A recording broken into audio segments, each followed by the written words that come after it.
Hey everybody, Scotia here with a little follow-up to my previous video, which was my predictions on the base roster for the KOFXV.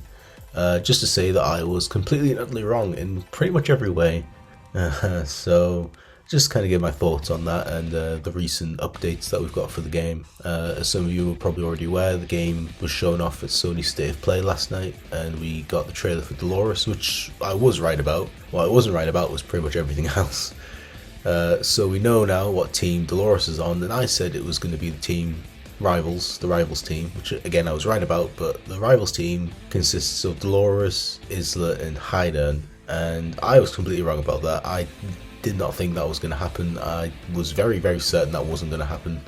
I saw some people kind of mention it in the past, but I just thought it made zero sense, so it wouldn't happen. But it happened, so that last team isn't Haydn's, which I'm very disappointed in, because I was really looking forward to that team, the team that I theorized, which was Haydn, Whip and Adelheid. Whip I think still has a chance. I think she could end up being in the K- team maybe, but I think both her and Adelheid are not looking good for them, which is a shame, especially for Adelheid. He, as I said, he's a character that I think really gets overlooked, and this was kind of his chance, you know. It's a shame, but the team itself, I'm not really a fan of. I mean, I knew Isla and Dolores would be on the same team based off previous trailers, but Haydn being on there is really weird to me. I'm not sure if I like that. It just seems odd. But so yeah, Dolores herself looks cool. I'm very interested in seeing more of her. Her story seems really cool. On the website, it says.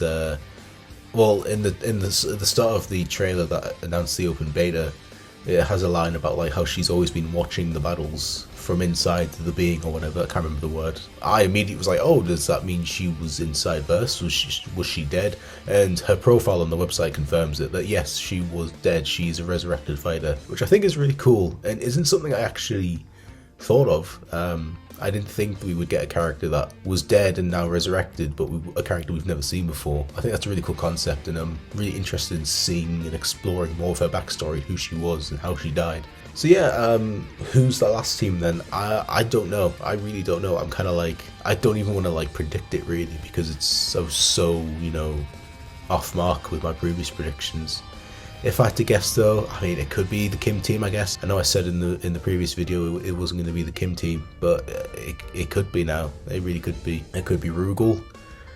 It really could be anybody. Personally, I would like a Nests team, because we kind of like, they're the only ones we don't really have like a rep for, because we have the Orochi Saga rep and we have the Ash Saga rep. And you can say K- is rep with, you know, like is the Nest Saga rep, but each saga currently, except for Nests, has a team that has at least one resurrected character from that saga in it. You know, Team Orochi is obviously the resurrected characters from the Orochi Saga, and Ash himself is resurrected from the Ash Saga, so I feel like there should be a Nests team. Who would I want in a Nests team? I don't know. I would love like a Nests boss team, you know, Chrysalid, Ignis and Zero. Do I think it's going to happen? No, I think that's too strong of a team to have, if that makes sense. I know they could be toned down and all that, but I think lore-wise, I think just having Ignis as like a regular fighter is just too much, because he's like a really strong character, like story-wise.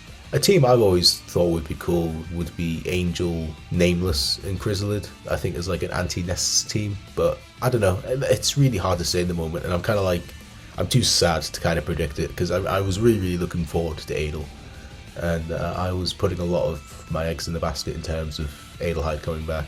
So yeah, it's just a little video, just kind of like, you know, for me to admit that I was wrong, which I have no problem with, you know, and just kind of give my brief thoughts on Dolores. I think she looks great, you know. I like her design. I like her backstory. Seems really interesting at the moment. On the profile of her website, it says she's from Mali, which is a country that's never been really represented in fighting games, so I think that's really cool. Same with Isla.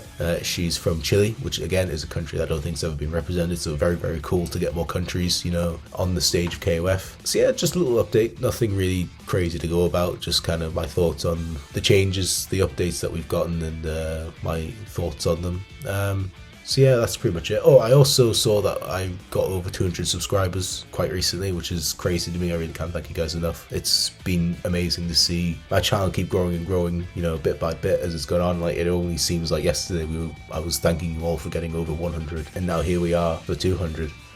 So yeah, thank you all so much. I hope you guys keep supporting me as much as you already are, and please look forward to the content I'll be doing in the future. We've got Luke coming up in November for Street Fighter 5, so I'll definitely be doing a lot of videos on him. I'll still be doing the team stories, the visual versions every other week, as long as SNK keep putting them out. As we get closer to the rest of the 6 characters left for the roster for KOFXV, I'll talk about the ones that interest me. So yeah, I just want to thank you guys, and that's it. Just a quick video, so thank you and goodbye.